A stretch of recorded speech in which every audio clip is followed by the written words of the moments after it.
Howdy, folks. Welcome back or welcome aboard. You are listening to the Doc Owen Show. This is our final broadcast for the year 2016. I was going to say. Yeah. How about that? We ain't giving up that easy. Yeah. We need to make the list of Russian spies before we give up. There you go. We're not even on that list yet, but we're gaining on it. Mm-hmm. We got a good show for you tonight. I think we'll talk about some things that you were not expecting, and we may talk about some things that you were expecting. As the last show, we're going to do a bit of a review of 2016, dive into a little bit about Israel, and have some interesting information from a lady by the name of Publius Hulda, right? Hulda? Yeah. Hulda. I think so. Right. Hulda. Yeah, Publius Hulda. Right. And she happens to be the WFA on the United States Constitution. Hands down, no argument. She's it. And has a blog where it's all published and explained and includes the Federalist Papers. I mean, she really goes into it. It is a total wealth of information. So she's got something new out there. You are reminded, please, that we are all over the social media, primarily on Facebook and Twitter, but we're on other platforms as well, as Doc Owen Show, DOCOWENSHOW. Please go out to our Facebook page, like us, follow us, and that's the best place you can go to sign up for our email list as a Doc Owen Show Insider. And when I remember, you will get an email reminding you of the show, but don't even count on that happening every week. We just it's not something that we do. We don't harass our email list, but we like to have it from time to time to put out special news, etc. We have a blog that is growing, and it is called DocOwenShow.com, DOCOWENSHOW. And I guess the best part of the package is the apps. We have free apps downloadable from both the Apple platform and the Android platform.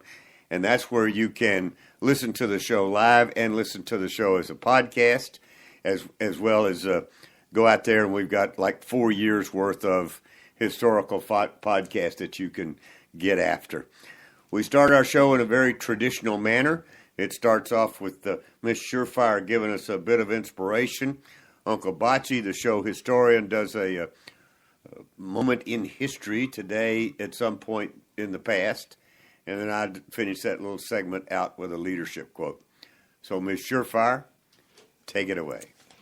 Howdy, folks. And tonight's quote comes from PocketFuel.com. That's PKTFuel.com.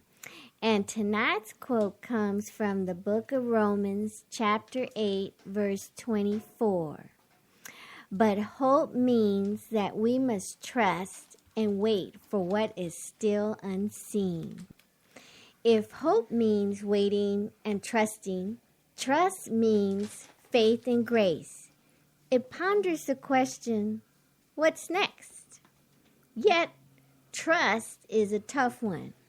It takes a long time to build and can be lost in a single moment.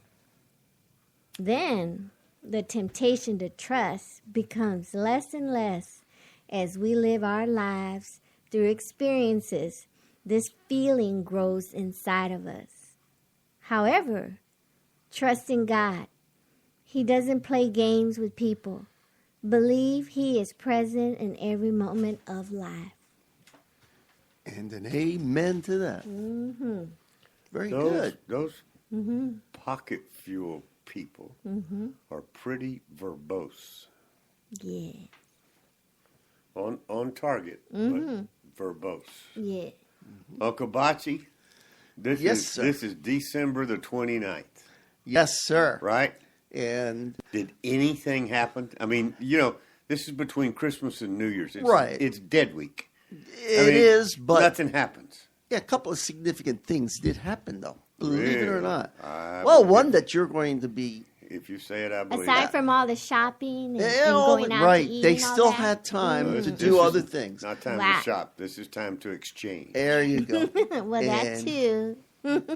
guess what happened in 1854 on this day, 1845 on this day? Macy's had a sale.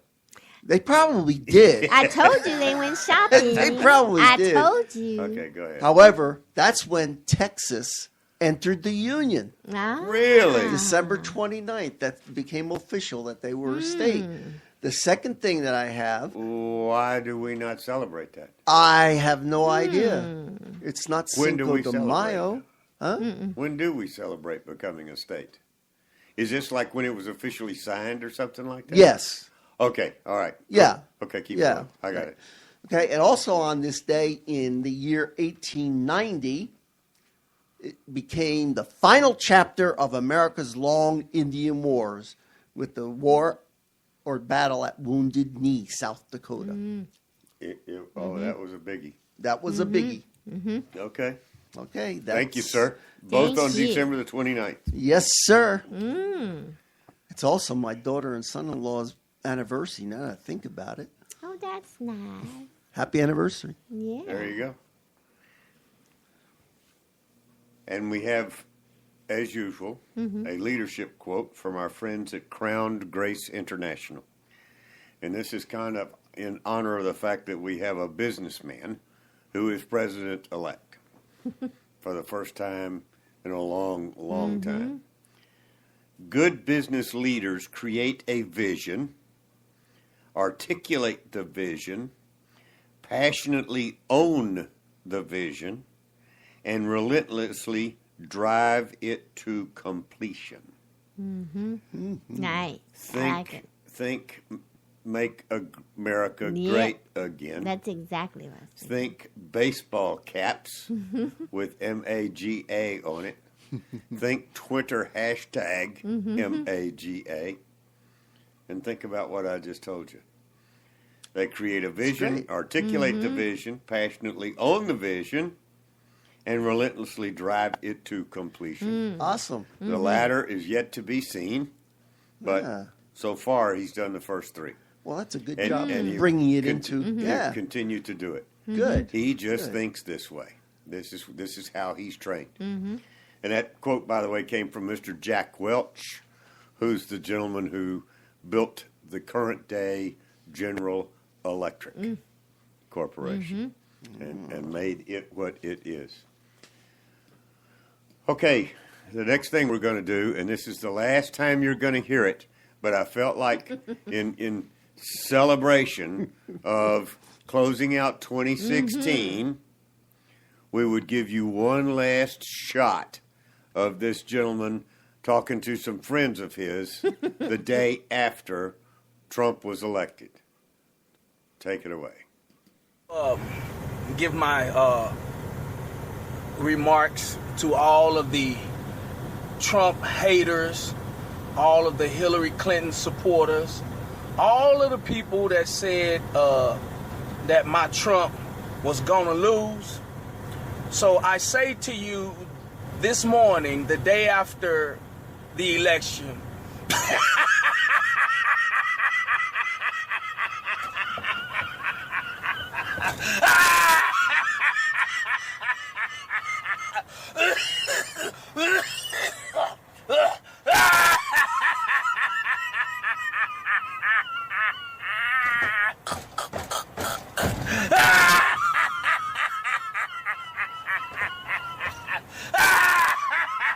I can't breathe. I can't breathe. I sure am glad that Uncle Bocce has to follow that and not me, because I'm not sure I would be able to talk. We now have our usual show historical information, which we call Uncle Bocce's Brief. So, Uncle Bocce, take I'm it away, ready. Bubba. You know, no matter how many times you hear that, it's still like it was brand new. The laughing. Yeah. Yeah, I know Right. it's contagious. Yeah. It Totally is. contagious. It definitely is. Right. Okay, today I'm going to briefly go through a review of what we've done for the last couple of weeks, kind of bring everybody on board. plus to emphasize how important this stage of our history was. The American Revolution was actually 169 years in the making. Throughout the colonial experience, there were important stones being laid to the foundation of the American independence. One of those stones was the creation of a civil society. The people knew each other. The people banded together. They did things together. So it created the civil society. Well, it created, which now has a bad connotation to it, but it created a common cause. Yes. Along with a few other things that Right. really fit in there. Right. Yeah, absolutely. Okay. We also saw the principle of self-reliance and self-government because the British government was so many thousands of miles away. So they gave the colonies the ability to percolate and to do things on their own. We also have seen that the concept of representative government come to fruition with the Virginia House of Burgesses. We saw self-rule again with the Pilgrims when they had made the Mayflower Compact to rule themselves. Town meetings were all over the place. That showed us the importance of local control. Okay, the Quaker faith made equality more predominant. Now, all of these steps toward independence that was realized by the American colonies before 1700. Okay? That's Wow. why the period that we're in now, from 1700 on, is extremely important. All of these things were being laid. Okay? And then we took a look at the European Enlightenment, which became the American Enlightenment as well. We saw great writers like Locke. He asserted the right of the people to change a government that did not protect natural rights of life, liberty, and property. Okay, that was presented in the time in the entitlement or entitlement. Wow, was that a Freudian slip? Yeah, it was. Enlightenment. There you go. He also said that liberty and progress had a chance to flourish without the shackles of old Europe. Right. So these were new things because they were bucking the thing. Okay, and John Locke also defended the displacement of a monarch who would not protect the lives, liberties, and property.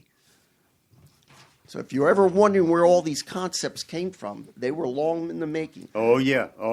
We've Yeah. talked about that quite often. Yes, we have, and I'm going to keep on saying it because people think that all of a sudden in 1787 that we formed the government just like that overnight. Well, as a friend of mine who was the CEO of IBM at the time stated, it's very difficult to teach an elephant to dance. Yeah. So this is the United States, and it took a long time for all of this stuff to finally start to sink in. Exactly. Mm-hmm. And we saw Baron de Montesquieu. He declared that power should not be concentrated in the hands of any one individual. Right. Okay. Right. He also espoused the separation of powers among the executive, legislative, and judicial branches. Then the Great Awakening, which gave us our spiritual kind of a footing. Wesley, he echoed what some other great writers of the Enlightenment said. He said, liberty is the right of every human creature as soon as he breathes the vital air, and no human law can deprive him of the right which he derives from the law of nature. I would even go a little bit further than what he said. Breathe the air. Well, for me, it's all the way back to conception. Right. That human being has every single right that anyone else has. So, and he also preached a greater religious toleration too. So those kinds of things set the background. Well, let me ask you a question about breathing the air and conception. Yes, sir. This is not something. I mean, this is just something I'm assuming to be true. At some point, doesn't the fetus start to breathe air to fill their lungs through the umbilical cord, or does that not start until they come out of the womb and start to cry? The nourishment, including the oxygen needed. Oxygen is Yes, the key needed. phrase. It does come through the placenta and the umbilical cord. Right. The idea of breathing and exhaling, that came. I don't know exactly That's at the what old point. wives' tale of the slap on the back to get them to cry. Or Well, I think that's yeah, when they because come they're out. used to. Yeah, they're used to breathing in the amniotic fluid and exhaling it. Okay. Okay, while their lungs are being developed. I'm sure that our audience is really enjoying hearing two old guys talk about this who really don't know what they're talking about. I always thought But that. I know you Yeah. know what you're talking about. You know what I'm saying. It's Yeah. kind of outside of our. Yeah, I studied biology along with other things. Yeah, that taught us how to dissect a frog. Yes, it did. That's a little bit different. That was all it That's taught a us. frog. That's all I remember from biology. And I remember homeschooling my daughter at that age. Using an biology. X-Acto knife. We used the same knife Yeah. that we. Okay, anyway. Yeah. All right. Okay, Yeah. that we get it. Yeah, okay. Yeah, we got it. Okay. Now what we're going to see is another stepping stone in the direction. There was a gentleman by the name of John Peter Zenger. Okay. John Peter Zenger was a publicist, mostly pamphlets and newspapers and the kind of thing. So this man became a symbol for the freedom of the press. Okay? Okay. In young American college. No democracy up until that point ever survived without the existence of a free press. Right. Okay? Well, no, and that would be true today. It is. That's It's still part true. Of what we It's universally talk about true. from time to time on the show Absolutely. about the internet press. I'm using air quotes. Yeah. Okay. Exactly. Keep going. So, because newspapers and pamphlets and any kind of communication, what it does is it provides an exchange of ideas and for voicing of dissent. And that is essential to a republic. Sure. When a corrupt government holds power, the press becomes a critical weapon. Now, we know that in modern history here that is not true. Well, They don't even bother covering the scandals. Wait. Back up. When Yes, you sir. say we know that that is true. Yes, we know that it's true of as far as providing the voice, okay? Right. But today's press really is more of a propaganda kind of thing. Yeah, where- which means they don't. That's right. They do not report the dissent. Okay. Yes, they do. Okay. They do not. Okay. It organizes it organizes opposition, and can help revolutionary ideas to come to the fore. Yeah. Okay. And if we're running out of time, I'm just going to say one more thing, and then we'll pick up. Okay. Well, let's move on then. There was John Peter Zenger was brought to trial because he was a New York printer, and he printed a lot of the stuff that we were just talking about. You know, opposition to the government and things like, not opposition to the government, but things that were not right. He was a German immigrant, and he printed a weekly public paper called the New York Weekly Journal. Now, that publication, it harshly pointed out the actions of a corrupt royal governor of New York. Oh, okay. And guess what? That governor didn't like that. Right. They didn't like that. So So, he slammed to down make a on it. long story short here, they dragged him into court, Right. okay? And they accused him of libel. Now, in his day, the definition of libel was anything published, any information published that was opposed to the government.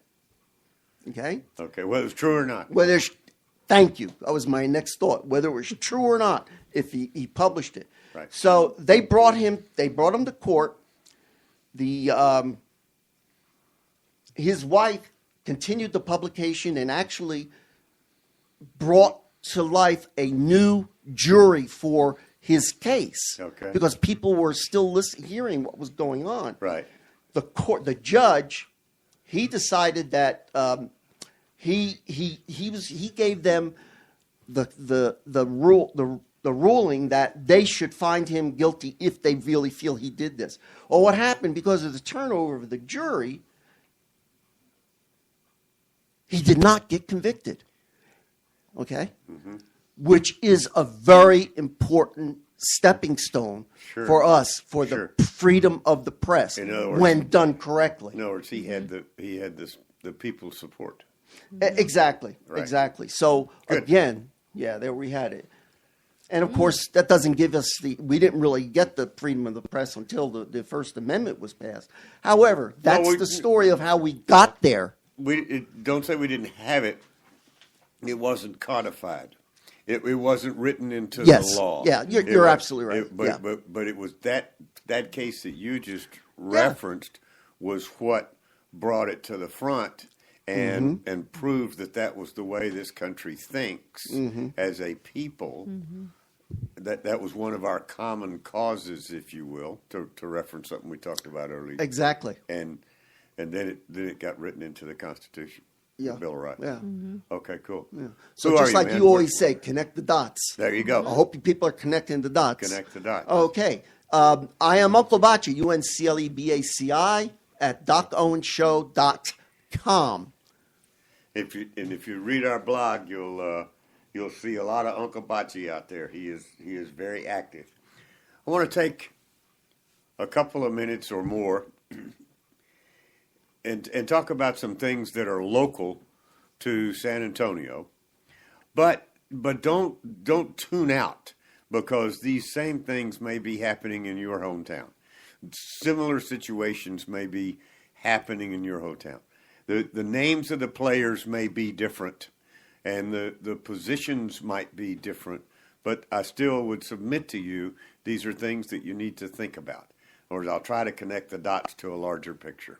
Okay? Yes, sir. Coming up in 2017, I believe in the spring, sometime in 2017. I don't know when the local elections are. They're in May, right? May. Yeah. So coming up in May of 2017, city governments, municipal governments all across the state of Texas will be electing new municipal leaders, city council, mayors, yada, yada, right? Right. So as soon as the gavel had closed on the presidential election, the folks that are going to be running for local office started to queue themselves up and try to draw attention to the fact that they're going to be running for office. Okay?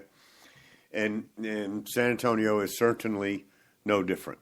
One of the first people to throw his hat in the ring for, metaphorically speaking, for mayor here in San Antonio is a young man by the name of Ron Nierenberg, right? Mr. Nierenberg is a city councilman here.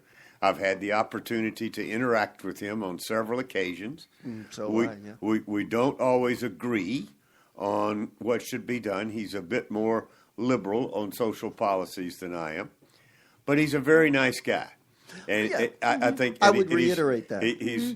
I get the feeling that he's quite sincere. He is. He's very engaged. He's social media conscious. He's a smart young man who I think has his heart in the right place. Very personable. Yeah, he really is. Easy to get along That's true. Right? Yes. So I got an email.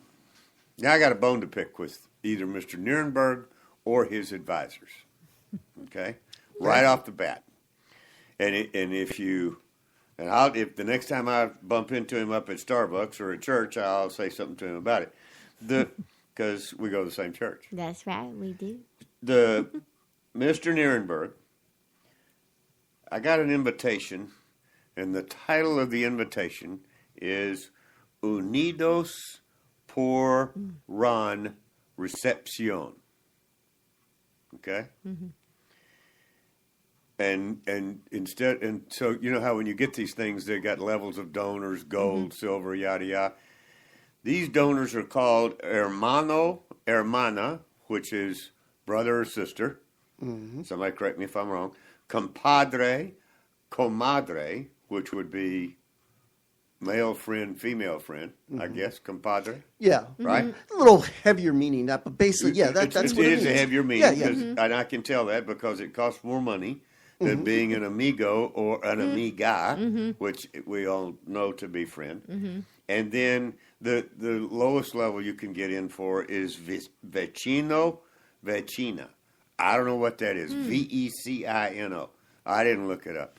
That's not my point. I don't know. The point is, we're in San Antonio, Texas. Obviously, we have a huge, or not obviously, but it should be, if you've ever been here or know anything about us, we have a huge Hispanic population. Yes, we All do. right? We'd like to think, and I really do think, that the vast majority of it is legal. They've been here for generations, right? Right. And I appreciate the fact that folks want to hold on to their culture. I do not appreciate the fact, and never have appreciated the fact, and will not ever appreciate the fact, that you speak in a political campaign in any language other than English. Gotcha. Correct. Damn it. That's correct. Yes. I mean, I get it, folks, but and Mr. Nierenberg and advisors, please take this to heart. And those of you who are being spoken to, you're the ones that are actually being damaged. They're talking down to you. Yes. They're telling you, you're not one of us. Because it's English that makes the world go round in this country. That's true. Yes. Right? Yes. And so Yes. if you want to elevate this voting populace to grow and be more involved and to be smarter and be more intelligent about what's going on, speak to them as if they can understand, which, by the way, they can. Yes. If I mean, it just goes all over me when local candidates do this. And if you think about your local candidates, there's more and more of them who are culturally diverse from our standard white English heritage. Believe me, my family is Welsh. If I ran for office speaking to you in Welsh, you would think I was freaking nuts. Yes. Because they have words that have like 9 R's in there. I mean, I went to the capital of Wales and I was like, you gotta be, I mean, to say hello takes 3 H's, 5 L's, and a couple of O's. You know what I'm saying? And they talk like that. It's very, very strange. But think how it would be if they never assimilated that into English. And by the way, the King of England, the royal family of England is Welsh. That's Well, right. Prince you of know- Wales. They are. And That's, you know that- what gets yep. me too? If you're gonna get me on my soapbox, I'm trying. Yeah, Hispanic is not a race. They're part of the white race, hoo-yah. Yes. and they choose to. They separated themselves Divide in order themselves. to go after and that's the minority benefits. UN. The UN started all that. Yes. Yeah. And just to play the devil's advocate here, I can understand. I don't like it, but I can understand probably the reasoning behind why this campaign is doing that, and that is because they realize that the city of San Antonio is primarily Hispanic, and they want to kowtow to them or pander to them by using the Spanish language. But- now, I understand that. I agree with you 100%. That is wrong to do that. Yeah. Well, it's because it is doing what you said. It Yes. is kowtowing or pandering, Right. which are colloquial terms for being dishonest. Yeah. In other words, they are being disingenuous about who they are and what this is about, instead of treating that segment of the population with due respect and asking them to come along, grow up. You know, I mean, It's almost like the candidates segregating themselves by acting Well, like that. yeah, but and if you can't tell, Yeah. Nuremberg is not he's not Hispanic. That's the whole point. What I'm His trying wife to get. is. He's but this is not He's from German, her. right? She's I not know. running. I He's know. German. I know. German, yeah. So But I I'm just guess letting y'all know because Well, I know about I what know. you were talking about. I know, and And that's wrong too that and- she's acting like that. And trust me, everybody on the host committee, everybody on the host committee has a Spanish last name. Spanish yeah. surname. And when we say, it shouldn't matter, but yet the politicians keep throwing it in our face. One caution about Ron Nuremberg, okay, that I know for sure is true, that came from his own mouth. Okay, he stated at a meeting that was a candidate forum that I was part of. Right. The other candidates came up and told about what they. Right. Ron Nuremberg stood up there and he said to us, and you talking about a bunch of conservatives, I he understand. said to us, he said, "I am a progressive." Right. Keep that in mind, No, people. he is. He is, but I'm just saying he said it himself. That's what I He said. I doesn't don't hide agree it. with him. No, but to me, that's okay. I would rather you do that At than least try admit to it. try to BS your way by. He Yeah. is a progressive. Yeah. I mean, Yeah. I get it. That's why I said I don't agree with him on most social issues. Okay. But I think he's a fiscal conservative. I think he does monetarily. I think there are some things where we can find Yes, common I- ground. yeah. But he's Okay. he is a. Thank you for clarifying that because But I didn't mean to. I don't agree with him And- on social issues. all I was And saying, by the way, I don't hold back in telling him that either. Yeah. yeah, and then all I was saying about his wife too is that she, by acting that way that she is, even though she's not the one running, Right. it still looks bad because it looks divisive, like she's not supporting her husband, even though she thinks in her head she is, but she's not. Right. Right. Well, forgive us if this doesn't ring true in your hometown, but think about it as a Muslim might enter the race in your hometown for city council, or think about it as a Hispanic, or think about it as somebody from mainstream heritage, let's call it, culture, decides to get involved in city government without getting involved in American culture.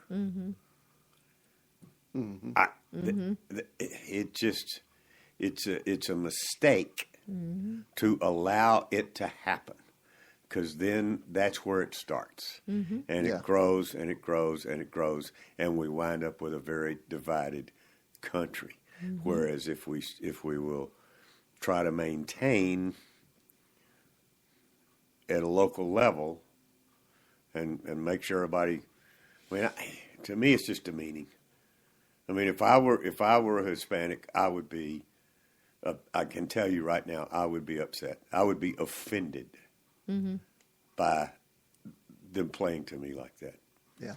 But apparently, there's a lot of people who don't understand that, who don't get it. Yeah, there are.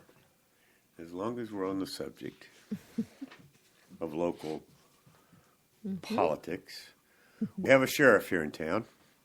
Her name is Sheriff Susan Pomerleau. Ms. Pomerleau is the sheriff of Bexar County for 2 more days. She lost in her reelection bid, and we can talk about why, which I plan to do. But she lost, and by the way, if you followed the show for any length of time at all, you know that we've had Sheriff Pomerleau on numerous times with some very good, candid conversations about things like sanctuary cities and things like illegal immigration and not, we talked to her about bigger issues Yes. than just San Antonio and Bexar County. And she is a solid citizen. She's a retired United States Air Force general, and she retired as I believe, an executive vice president from USAA, which is one of the largest employers here in town. She is a solid citizen. She knows what she's doing. She brought substantial change to the sheriff's department, which when that happens, I just gave you her background, so you can imagine that when she stepped in as the leader, the elected leader of the Good Old Boys Club that was running county police forces, she caused a lot of waves and stood firm and made her changes and greatly upgraded the sheriff's department. Oh, yeah. And received national attention and accolades for the results. She made the Bexar County Sheriff's Department a model on a lot of fronts. So if you're not from here, you're saying, well, Doc, if she's all that good, why did she lose? I'll tell you why she lost. Tell you exactly why she lost. Because that's always been my major complaint with Ron Paul libertarians. They don't play well with others. Right. The Tea Party movement worked very, very hard to change the Republican Party. And it's not over. It's not by a long shot. Right. But they ingrained themselves. They did. They made the decision. They made the conscious decision and the conscious national effort to keep their movements, their groups, from completely splintering outside the party and work within the party to change it basically back to its roots, which are more Tea Party-esque than the current, what we called rhinos, all the way through the last few years, right? The libertarians, on the other hand, have not done that. As a matter of fact, they've made it a point to stay outside of both of the main parties. And so what they've been working for years is to get a high enough percentage of votes in every municipality or state. Their only goal is not to get people elected. Their only goal is to get a high enough percentage of votes so they can be considered automatically on the ballot and get funding where funding is available to then finance their campaigns and move to the next level. Exactly. Right? That's exactly. You've got that. Well, Sheriff Parmelow lost by approximately 3,500 votes, if memory serves me correctly. It was low 4 digits. The Libertarian candidate for sheriff got 18,000 votes. And if there's no Libertarian on the ticket, who do those conservatives vote for? The Republican. Sheriff Parmelow. That's right. So what cost her the election was not her competition, not this Salazar character, right? Member of the local Good Old Boys Club who plays off of his Hispanic surname and goes after that cheap, low information, low intelligence voter. He didn't win. He didn't beat her. The guy that was running on the Libertarian ticket, and I don't even remember his name. I don't either. You do? I do. Yeah. What was it? Ricketts. Ricketts. Of course. A guy named Ricketts. Wouldn't you know? Thought we had wiped out Ricketts back in the days of the plague. You would think, but I guess not. One slipped by. Yep, apparently so. But that's what cost her the election. That's absolutely true, yeah. And, I mean, there again, folks, on a local basis is where all of this starts. So don't think I'm just complaining about local activities. you need to watch this in your hometown. You need to and get involved, help manage this activity. Excuse me, or you wind up with the most qualified person not winning because you've taken away from their ability to do that for a very self-centered, in my opinion, reason that is called right now is called libertarian. I get it. They bring some things to the table, but they don't bring that much to the table that's that far away from the Tea Party movement. Correct. Right? Correct. Okay. True.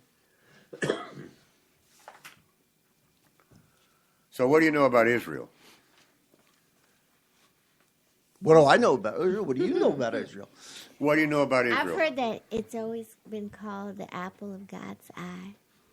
That's a fact. That's That's true. a fact. What do you know about it that's in the news lately? UN? The UN, right? Yeah. The UN is telling them that they that they have to do what? They have to stop the settlements. Right. Not only stop them, I think they said they had to tear them down. Some of them. But we know that John Kerry gave a speech, right? Might as well have not, but yeah. That's what my blog post was about, by the way, was John Kerry's speech. Yeah. Actually, it was about, I was on Facebook and there were some people defending Mr. Kerry and defending what he did to the Vietnam veterans. And so that's not a smart thing to do with me at 1:30 in the morning. So I fired off. I mean, and I spoke from experience, not history. Mm-hmm. And that is the fact that Kerry is exactly the reason and the personification of tearing down the United States military. Yes, he is. When the U.S. military had integrity and ethics, Mr. Kerry would have been run out in a heartbeat. But it kind of, and that's one man's opinion. Part of the problem with the military today is all of the leaders with integrity and ethics have been run out. And that's why the military is so politicized and not, which it was never, ever, ever intended to be. Right. I mean, they have to stay, they in order to do their job properly, that they have to stay outside of politics. Does that make sense? Mm-hmm. And Yes. they are not outside of politics, and they because they've removed anybody who stood up to the politicians has been removed. Just like the Justice Department, the same thing. Not supposed to be political, but Right. yeah, I'm Right. just trying to draw an analogy there. That's all. So when Kerry gave his speech, there's a fellow by the name of Ben Shapiro that I follow. Yeah, who, I like Ben. Yeah, bright young man. Yes. That the 10 worst lies that were in Kerry's speech. Not all the lies that were in Kerry's speech about Israel, but the 10 worst. Okay. And by the way, it says on Wednesday, Secretary, in case you're not familiar, I'll bring you up to date a little bit. On Wednesday, Secretary of State John Kerry gave a speech on his proposed plan for peace between Israelis and Arabs. His plan: blame the Jews. Pretend that Palestinian terrorism and incitement isn't representative of the actual Palestinian government. Where have we heard this before? Yep. And then blather for 69 more minutes. His speech raised facts to the ground, R-A-Z-E-D, to the ground in a fashion reminiscent of Genghis Khan. How do you really feel? Here were the 10 worst lies. Number 1, equating Jewish settlements and Palestinian terrorism. Literally.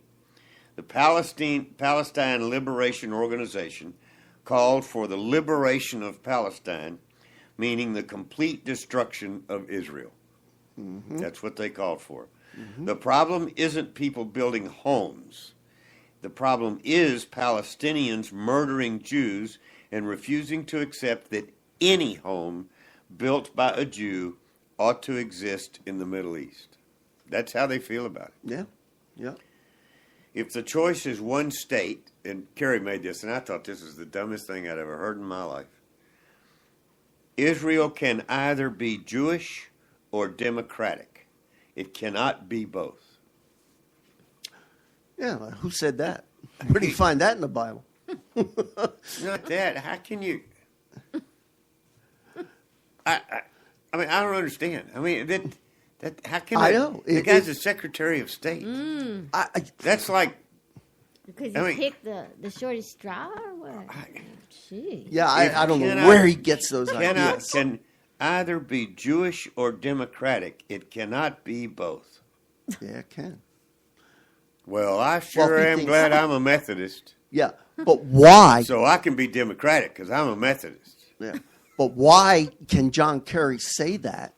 And then on the other hand, he can say that Sharia or Muslims in America have the right to have their own cities, their own communities, which is what he espouses. So on one hand, he's saying, he's painting both sides of the door. You know what I'm saying? It doesn't balance out. Doesn't make sense. There's been one state in the area between Jordan and the Mediterranean for some 50 years. All right? Mm-hmm. That state has been democratic. Mm-hmm. Happens to be Israel. They are the closest ally that we have possibly in the entire world. Mm-hmm. They are the bastion of democracy and the closest thing to our republic anywhere in the Middle East. Mm-hmm. Number 3, peace will only be realized with listen to this, with a Palestinian terror state. In other words, learn to live with it. Terrorist state? That's what it says. That's what he's saying. Yeah. The notion that peace depends on the establishment of a Palestinian terror state. And that's what will be established given that the unity government of the Palestinian now includes Hamas and Islamic Jihad alongside Fatah. These look what's happening with Hamas in Gaza, too. These guys are really whacked. think they're going to live in peace? No. He also said,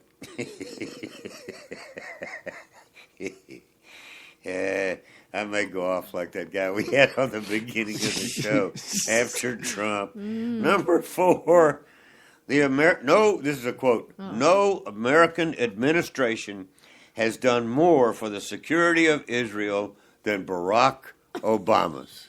Oh.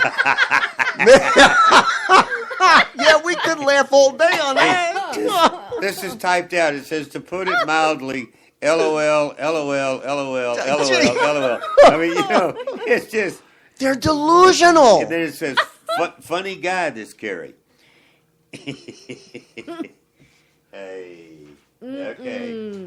But they say it with a straight face. Oh, yeah, they do. They say it with a straight face. I think he actually believes it. That's how they can say it with a straight face. Yeah. They're in. That's what makes it so. Number 5, Israeli intransience is the problem. Now, when they speak, you got to know that whatever they're saying, exactly the opposite is the truth. Exactly. Bingo. Exactly the opposite Absolutely. is the truth. When I say they, I mean predominantly progressives, but for dadburn sure, whatever label you want to put on it, this particular administration are the biggest bunch of bald-faced liars I've ever seen in my life.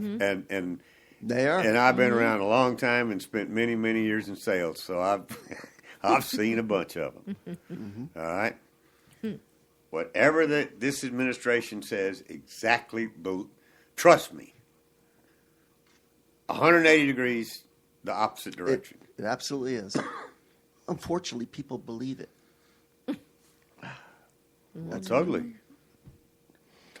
Yeah. She won the popular vote. Yeah. Yeah. With four boroughs of New York City. That's all she needed. Yeah. It represents the whole A country. little bit of fudging here and there. All right, this goes through a little timeline of the various offers that Israel has made to the Palestinians to try to bring settlement to the deal.